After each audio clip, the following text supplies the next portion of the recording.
जवाहर बेगम जिसका दामाद जिसको सीबीआई ढूंढ रही है, और जवाहर बेगम का भारी विरोध भरतपुर और इन इलाकों के अंदर, जब मैं परसों जाट आरक्षण को लेकर मैं गया था, और एक दो लोग ऐसे हैं जो व्यक्तिगत व्यवस्था में समिति के अंदर रखते हैं, और जो लोग ऐसा ही भर्ती आंदोलन कर रहे थे रद्द कराने को लेके, वो लोग भी अब नहीं चाहते कि ऐसा ही भर्ती रद्द हो। क्रेडिट की लड़ाई है। आगामी निर्णय हमारा क्या होगा, इस नए सिरे से इस आंदोलन को कैसा खड़ा करेंगे, और दिल्ली कूच का कार्यक्रम हमारा यथावत रहेगा, लेकिन उसकी तारीख का ऐलान हम कल करेंगे कि ये दिल्ली कूच किस समय होगा। उस पर सरकार ने जो जवाब दिया उप समिति की आड़ के अंदर, कि उप समिति का ये जवाब है कि भर्ती रद्द नहीं हो, और उप समिति तो बहुत पहले ही जवाब इनको दे चुकी है। एक बार तो उप समिति ने पहले कह दिया था कि भर्ती को रद्द होना चाहिए, और एसओजी के एडीजी के हाई कोर्ट के अंदर बयान हुए, जिसमें एसओजी के एडीजी ने कहा कि व्यापक स्तर पर धांधली हुई है, 500 ज्यादा फर्जी इसके अंदर है 859 में से।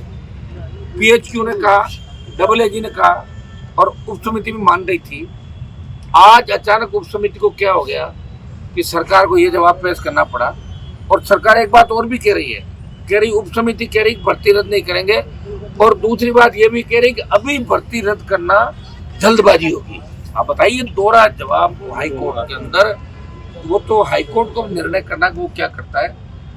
इसके अंदर उप समिति की जो नाराजगी है वो व्यक्तिगत मेहर से नाराजगी उप समिति की, क्योंकि उप समिति के अंदर जोगाराम जिसकी पोती नकल करते हुए पकड़ी गई, जवाहर बेगम जिसका दामाद जिसको सीबीआई ढूंढ रही है, और जवाहर बेगम का भारी विरोध भरतपुर और इन इलाकों के अंदर, जब मैं परसों जाट आरक्षण को लेकर मैं गया था, और एक दो लोग ऐसे हैं जो व्यक्तिगत व्यवस्था में उप समिति के अंदर रखते हैं, और जो लोग ऐसा ही भर्ती आंदोलन कर रहे थे रद्द कराने को लेके, वो लोग भी अब नहीं चाहते कि ऐसा ही भर्ती रद्द हो। क्रेडिट की लड़ाई है कि कहीं क्रेडिट हनुमान बेनीवाल को नहीं चला जाए, इसको लेके बीजेपी के लोग ये अंदर ही अंदर बात कर रहे हैं। और इसका पता इसी बात से लग सकता है कि जब हमने प्रधानमंत्री से समय मांगा, गृह मंत्री अमित हमें मिलने का टाइम दिल्ली से नहीं मिला, ये दुर्भाग्य है।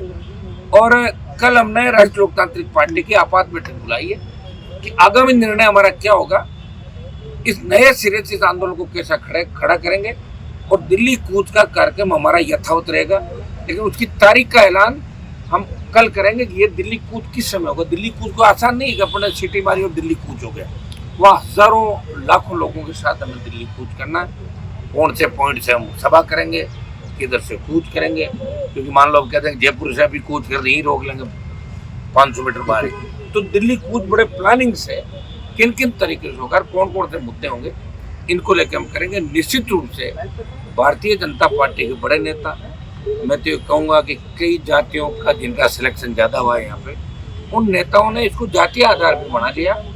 वो कह रहे हैं कि भाई हमारे जाति के तो 80-90 हो गए, दोबारा पता नहीं हो कि नहीं हो, तो बेटी गंगा में हाथ धो लो।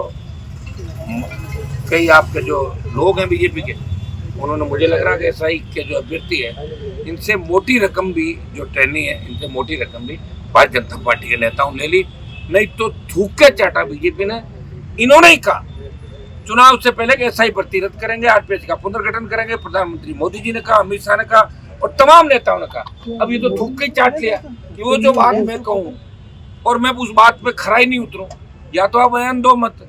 और जनता को बरगला के आपने वोट भी लिया, और 8 लाख परिवार राजस्थान की सरकार की ओर देख रहा है। तो इससे आप अंदाज लगा सकते हो कि राजस्थान की सरकार ये समंजस में, जिस तरह के अंदर कोर्ट में उन्होंने 2 बात कही। एक बात तो उन्होंने कह दी कि उप समिति कह रही कि भर्ती रद्द नहीं करेगा। आपने शायद कोर्ट का पूरा जो सामने बहस हुई उस पर 2 पहलू देखिए। कह रही है कि उप समिति ने रिपोर्ट दी कि भर्ती रद्द नहीं करेंगे, और दूसरा अभी रद्द करना जल्दबाजी होगी। तो 2 बात हो गई नहीं, एक ही कहनी चाहिए भर्ती रद्द करने, बात खत्म। तो हाईकोर्ट के अंदर 7 तारीख से सुनवाई है। अब हाईकोर्ट अपना फैसला क्या करे क्या नहीं करे, कोर्ट जाना है, उनका काम है।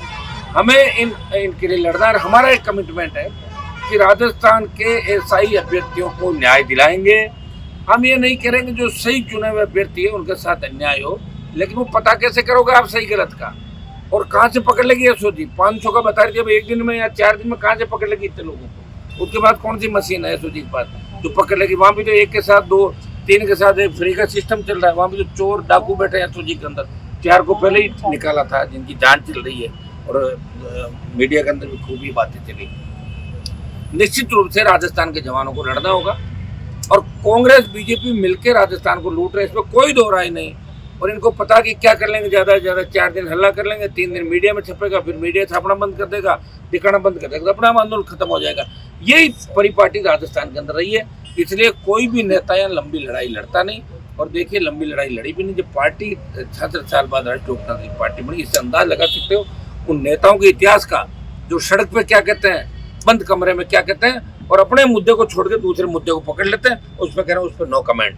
तो लोग उनको नहीं पूछ रहे हैं। जब राजस्थान की जनता इतनी जागरूक हो जाएगी कि नो कमेंट तो कह रहे हो, लेकिन वोट देते टाइम नो वोट, तब जाके राजस्थान सुधरेगा। निश्चित रूप से हमें लड़ना है। कल ही मैं तो बजरी का बहुत बड़ा आंदोलन करके आया, और रोज आप देख रहे हैं कि एक व्यक्ति सड़कों पर लड़ रहा है, बिना सिस्टम के, बिना संगठन के, वो लड़ रहा है, जग रहा है, कोशिश कर रहा है और प्रयास कर रहा है। निश्चित रूप से जीत हमारी होगी।